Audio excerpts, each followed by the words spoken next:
pasti calonnya calon tunggal dan dipilih secara aklamasi. Apakah sejatinya hanya yang eksis sekarang saja yang mampu mengelola partai? Tidakkah ada calon-calon lain yang sejatinya bisa berkontestasi, bisa berkompetisi? Soal Anies Baswedan yang kutu loncat, tidak mau berdarah-darah, hanya memanfaatkan partai dan keringat orang lain. Wahai kawan dari kerabat, saatnya kita satukan tekad. Mari bersatu dan merapat untuk menjemput mandat rakyat.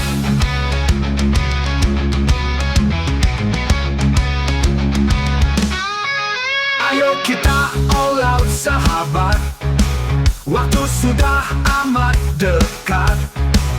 Anies Baswedan kita daulat, jadi pemimpin pemersatu rakyat.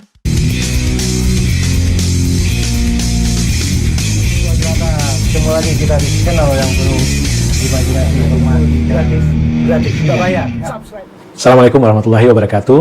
Senang jumpa lagi dengan teman-teman Sobat Kicau Jelata. Apa kabar? Mudah-mudahan kita semua selalu dalam lindungan Allah Subhanahu wa Ta'ala.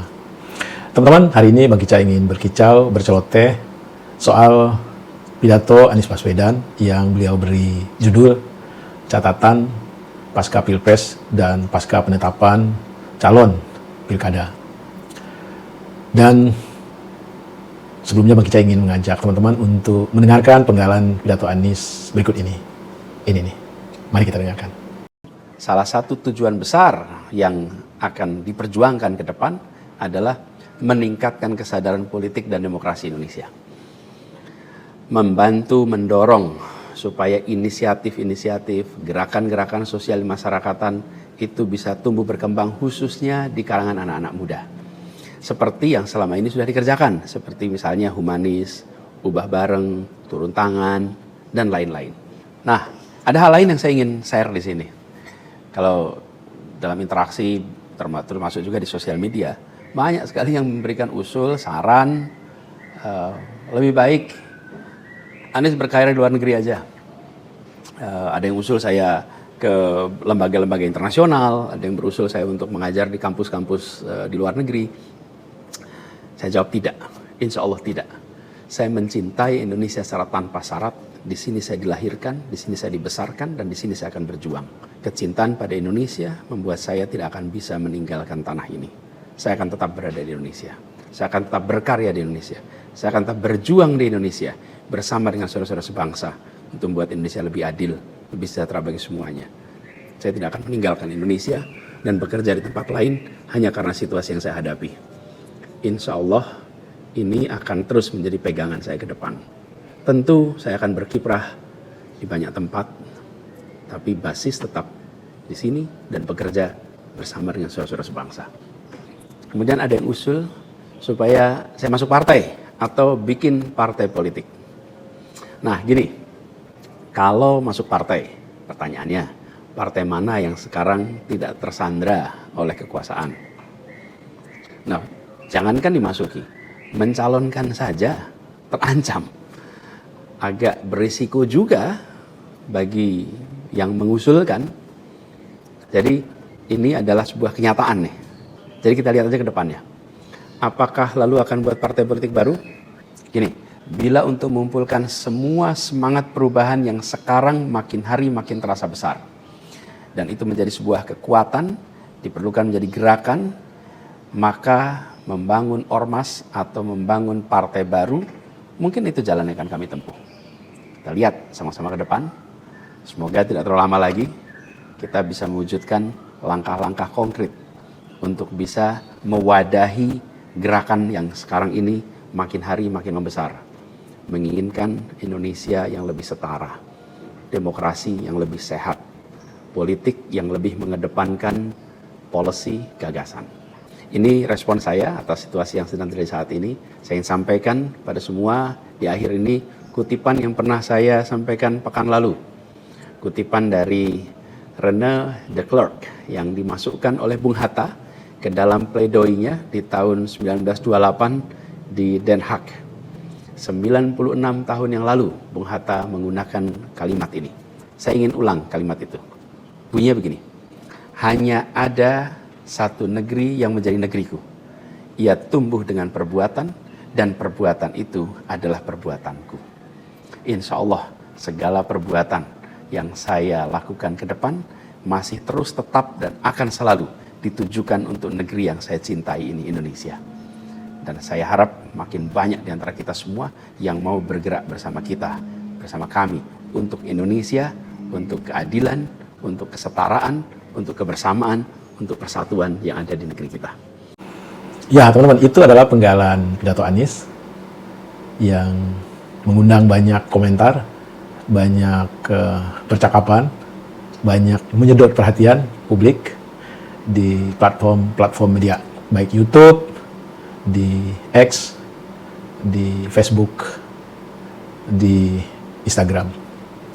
Dan tentu beragam komentar, beragam pendapat mengalir.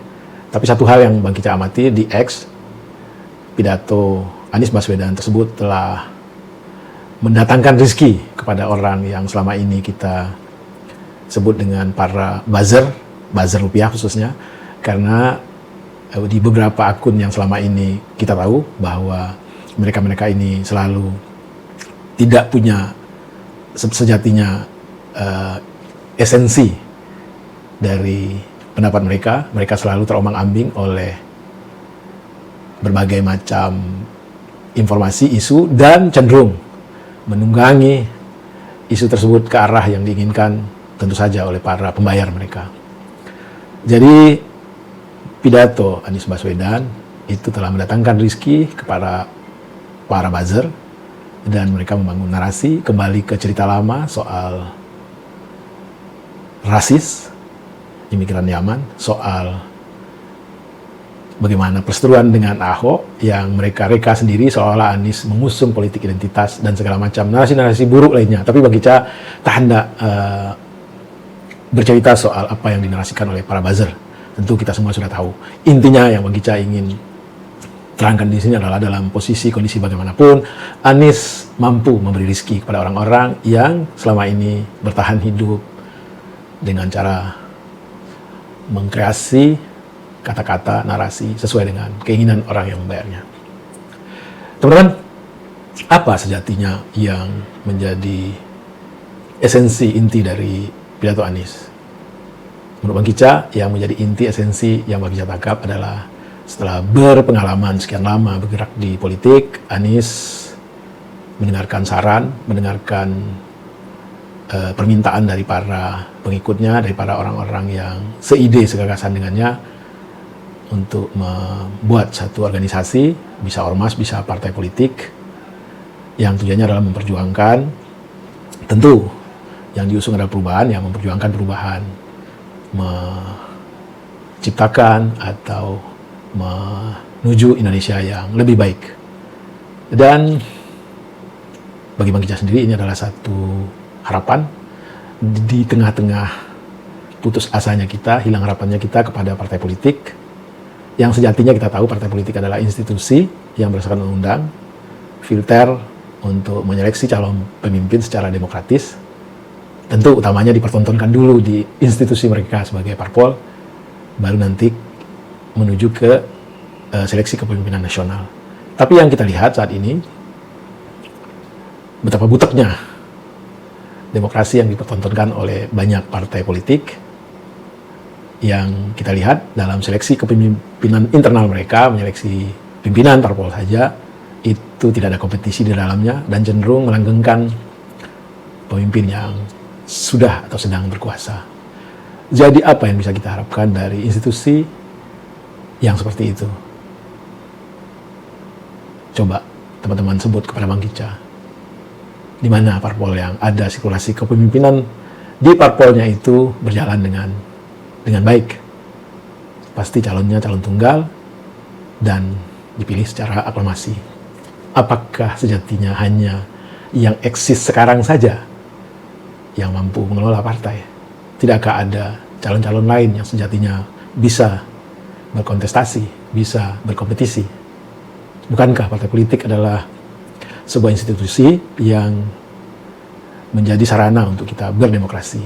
Jadi sekali lagi, dengan adanya respon dari Anies menangkap keinginan dari banyak pihak untuk mendirikan partai politik atau barangkali ormas dulu, tentu ini disambut antusias, dan bagi Bang Kicau sendiri ini adalah harapan, tentu dengan catatan bahwa harus ada persiapan yang matang, harus ada filtering yang ketat dari orang-orang yang ingin berpartisipasi. Jangan sampai ada penumpang gelap atau loser di partai-partai lain pindah ke partai ini. Jangan, tapi bukan berarti juga tidak memperhatikan aspirasi, bukan asal ketat, tetapi tentu dilihat background, latar belakang dari orang-orang yang ingin menjadi bagian dari pendiri, pengurus dari partai tersebut. Dan bagi saya juga berharap ini menjadi partai modern yang tidak bergantung kepada kekuatan 1-2 orang pemodal, tapi bangunlah partai yang benar-benar itu berdasarkan partisipasi aktif dari para anggotanya. Kalau perlu ada iuran tetapnya untuk berjuang bagi negeri ini. Insya Allah banyak orang yang mau, banyak orang yang bersedia. Dan sebagai bagian dari rasa senang menyambut lahirnya partai tersebut, Bang Kicau membuat sebuah lagu, dan irama dari lagu ini Bang Kicau generate dengan menggunakan artificial intelligence. Inilah lagu dalam menyambut partai baru atau ormas baru yang akan diinisiasi oleh Pak Anies Baswedan. Selamat mendengarkan. Saya mencintai Indonesia secara tanpa syarat. Di sini saya dilahirkan, di sini saya dibesarkan, dan di sini saya akan berjuang. Kecintaan pada Indonesia membuat saya tidak akan bisa meninggalkan tanah ini. Saya akan tetap berada di Indonesia. Saya akan tetap berkarya di Indonesia. Saya akan tetap berjuang di Indonesia. Arus gelombang akal sehat, makin hari makin kuat, karena banyak yang merapat jadi bagian penebar manfaat. Kode alam makin terlihat, tak sesiapa bisa hambat. Pembusukan makin cepat, akal rakyat makin sehat. Wahai kawan dari kerabat, saatnya kita satukan tekad. Mari bersatu dan merapat untuk menjemput mandat rakyat.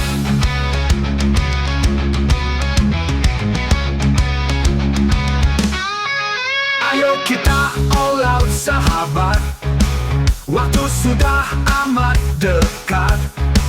Anies Baswedan kita daulat, jadi pemimpin pemersatu rakyat. Wahai kawan dari kerabat, saatnya kita satukan tekad. Mari bersatu dan merapat untuk menjemput mandat rakyat. Ayo kita all out sahabat, waktu sudah amat dekat. Anies Baswedan kita daulat, jadi pemimpin pemersatu rakyat. Bila untuk mengumpulkan semua semangat perubahan yang sekarang makin hari makin terasa besar, dan itu menjadi sebuah kekuatan, diperlukan menjadi gerakan, maka membangun ormas atau membangun partai baru mungkin itu jalan yang akan kami tempuh. Kita lihat sama-sama ke depan. Semoga tidak terlalu lama lagi kita bisa mewujudkan langkah-langkah konkret untuk bisa mewadahi gerakan yang sekarang ini makin hari makin membesar. Wahai kawan dari kerabat, saatnya kita satukan tekad. Mari bersatu dan merapat untuk menjemput mandat rakyat. Ayo kita all out sahabat, waktu sudah amat dekat. Anies Baswedan kita daulat, jadi pemimpin pemersatu rakyat. Saya mencintai Indonesia secara tanpa syarat. Di sini saya dilahirkan, di sini saya dibesarkan, dan di sini saya akan berjuang. Kecintaan pada Indonesia membuat saya tidak akan bisa meninggalkan tanah ini. Saya akan tetap berada di Indonesia. Saya akan tetap berkarya di Indonesia. Saya akan tetap berjuang di Indonesia bersama dengan saudara-saudara sebangsa untuk membuat Indonesia lebih adil, lebih sejahtera bagi semuanya. Ya, teman-teman, itu tadi nyanyi yang Bang Kicau kreasi syairnya. Mudah-mudahan bisa menambah semangat kita. Dan selanjutnya Bang Kicau ingin menyajikan video berikutnya. Sebenarnya ini bagian dari rentetan narasi Anies setelah banyak mendapatkan reaksi dan salah satu yang mengundang Anies pasca dia gagal katakanlah dicalonkan oleh PDIP atau pasca PDIP menarik minat mereka untuk mencalonkan Anies diundang oleh Najwa Shihab dalam narasi, dan salah satu yang dipertanyakan Najwa Shihab atau dinyatakan oleh Najwa Shihab itu mungkin mewakili persepsi, pandangan banyak pihak di luar sana yang belum paham Anies soal Anies Baswedan yang kutu loncat, tidak mau berdarah-darah, hanya memanfaatkan partai dan keringat orang lain. Dan bagaimana jalannya proses tanya jawab dan apa yang diberikan oleh Anies sebagai bagian dari jawaban. Mari kita ikuti penggalan dari wawancara Anies dengan Najwa Shihab berikut ini. Dan saya mencatat, Mas Anies, jejak langkah politik Anda. Anda ikut konvensi Partai Demokrat 2014. Kemudian Anda maju Pilkada 2017 lewat PKS dan Gerindra. Anda maju Pilpres lewat Nasdem, didukung PKS dan PKB. Pilkada 2024 hampir maju lewat 4 partai politik dan kemudian tidak jadi. Kutu loncat Anies Baswedan nih, petualang politik, hanya mau memanfaatkan partai-partai, tidak mau berkeringat, maunya hanya dapat jabatan, tidak mau terikat, tidak mau susah-susah, maunya langsung di posisi paling atas. Dari semua itu yang tadi disebut, saya diundang oleh partai politik. Saya tidak mendatangi dan minta. 2013 saya diundang untuk mengikuti konvensi yang mengundang Pak Jerowasi. Dijelaskan, dan pada waktu itu saya juga termasuk berpandangan bahwa yang namanya proses nominasi itu harus ada proses seleksinya. Makanya ketika saya sering mengatakan itu, waktu itu saya sebagai pengamat, dan sebagai pengamat saya diundang, ya saya ikuti sebagai konsekuensi dari apa yang menjadi pikiran saya. Kemudian ketika Pilkada 2016, 2017, jelas saya berada dalam posisi diundang untuk ikut last minute. Anda baru di reshuffle waktu itu, Mas? 2 bulan sudah saya reshuffle, dan saya bukan menjadi bagian dari Gerindra ataupun PKS. Saya diundang untuk menjadi calon, dan saya terima undangan itu. Jadi posisinya saya mendapatkan undangan untuk ikut. Lalu ketika Pilpres kemarin, dimulai dengan Partai Nasdem. Dan Pak Surya Paloh melakukan langkah yang sangat berani pada waktu itu. Karena beliau mengundang saya untuk menjadi calon, beliau menetapkan saya sebagai calon, belum ada partai yang lain. Dan konsekuensi dari beliau menetapkan Anies sebagai calon, dia mengalami tekanan politik yang luar biasa. Yang luar biasa. Jadi kalau tadi bilang nggak ada tekanan politik, itu nyata dialami oleh Partai Nasdem. Dan selama itu Pak Surya Paloh tidak bergeming sampai ke ujung, sampai selesai Pilpres. Apakah saya datang mendaftar? Tidak. Beliau mengundang. Jadi boleh aja dilihat dalam rekam jejak itu. Rekam jejaknya adalah rekam jejak saya mendapatkan undangan. Dan kenapa saya melihat ini perlu saya tegaskan? Alhamdulillah kita ini bekerja bersama. Kalau saya sering analogikan begini. Ada yang bisa menyetir tapi tidak ada kendaraan, ada yang punya kendaraan tapi nggak ada yang nyetir. Dan kemudian kita kolaborasi antara saya sebagai calon dan partai sebagai pengusung. Jadi ini bukan sekedar saya datang lalu melakukan transaksi lalu kemudian saya beli partai, enggak tuh. Partai mengundang saya, dan saya menerima ini sebagai panggilan tugas karena proses politik harus lewat partai politik. Jadi itu yang terjadi. Boleh aja dilihat rekam jejak itu semua. Nah, yang mengundang berbeda-beda. Saya beri contoh. Ketika PDI Perjuangan mengusulkan Anies menjadi calon gubernur, saya tidak pernah terfikir diusulkan oleh PDI Perjuangan di DKI Jakarta. Kenapa, Mas? Kenapa PDI Perjuangan jelas tidak mengusung Anies di 2017 pada Pilkada, jelas tidak mengusung dalam Pilpres, betul kan? Jadi tidak terbayang. Dan selama Anda menjadi gubernur, oposan paling kencang itu DPRD-nya PDI Perjuangan. Sekarang di mana letak kutu loncatnya itu? Kalau saya melihat malah ini adalah sebuah wisdom, sebuah keterbukaan yang ditunjukkan oleh PDI Perjuangan. PDI Perjuangan menunjukkan pada semua, ini semua adalah anak bangsa, ini semua adalah putra Republik, ini adalah orang-orang yang berjuang untuk Republik. PDI Perjuangan tidak jadi mengusung Anda, Mas Anies? Iya, tapi bahwa mereka mengusulkan dari Jakarta, itu adalah bukti bahwa bukan Anies mendatangi PDI Perjuangan dan minta diusulkan. Jadi, ungkapan tadi, itu ungkapan yang tidak mendasarkan pada kenyataan. Itu mendasarkan pada imajinasi. Karena itu tunjukkan kenyataan. Loh, saya diundang, diajak. Dan saya melihat ini sebagai tanggung jawab untuk kerja bersama. Ya, teman-teman. Mungkin kristal clear sekarang ya, bahwa Anies itu tidak mencari jabatan, mengemis posisi. Tapi Anies dalam posisi diminta. Dan analogi yang diberikan oleh Anies sangat mewakili, sangat logis, bahwa ada yang punya kendaraan, tapi ada yang belum ada sopirnya, dan yang punya kendaraan menawarkan Anies menjadi sopirnya. Bukankah itu kolaborasi? Tidak saling memanfaatkan dalam arti kata negatif, tetapi saling memanfaatkan dalam arti kata gotong royong, kolaborasi. Dan sebagai penutup dari narasi ini, bagi saya ingin kita sama-sama mendengarkan politik apa sejatinya yang kita harapkan hadir di Indonesia. Tentu yang kita harapkan adalah politik hati nurani. Dan ujung dari politik hati nurani adalah partisipasi. Bukan politik mobilisasi yang jelas-jelas itu tidak mengandalkan akal sehat, tidak mengandalkan panggilan nurani, tetapi lebih kepada membodohi atau mengeksploitasi orang-orang yang seharusnya para politisi memberi pencerahan, meningkatkan kesadarannya akan berpolitik, tetapi justru memanfaatkannya. Entah karena dia berkuasa bisa membagikan bansos, atau entah karena dia punya uang banyak dan melakukan money politik. Itu bukan politik ideal yang kita harapkan. Dan bagi saya ingin menutup dengan lagi-lagi sebuah nyanyian yang syairnya Bang Kicau buat dan iramanya dikreasi oleh artificial intelligence. Ini tentang politik hati nurani. Selamat mendengarkan, salam sehat dan bahagia. Wassalamualaikum warahmatullahi wabarakatuh.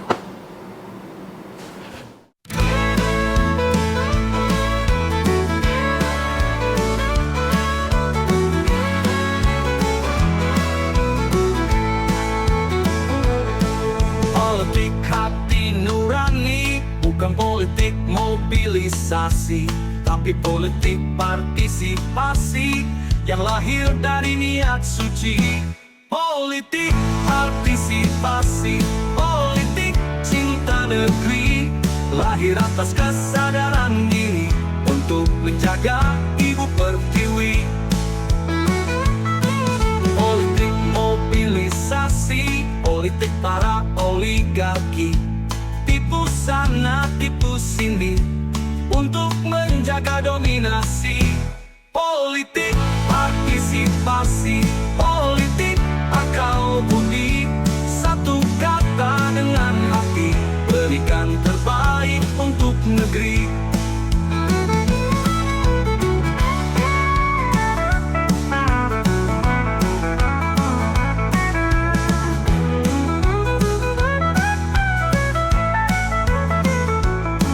Politik mobilisasi, politik imitasi, lain di mulut, lain di hati, penuh gimmick dan janji-janji. Politik partisipasi, politik manusia mandiri, sukarela biaya sendiri, dengan niat benahi negeri. Politik mobilisasi, politik lecehkan diri, bergerak karena ingin mati, kadang hanya sekotak nasi.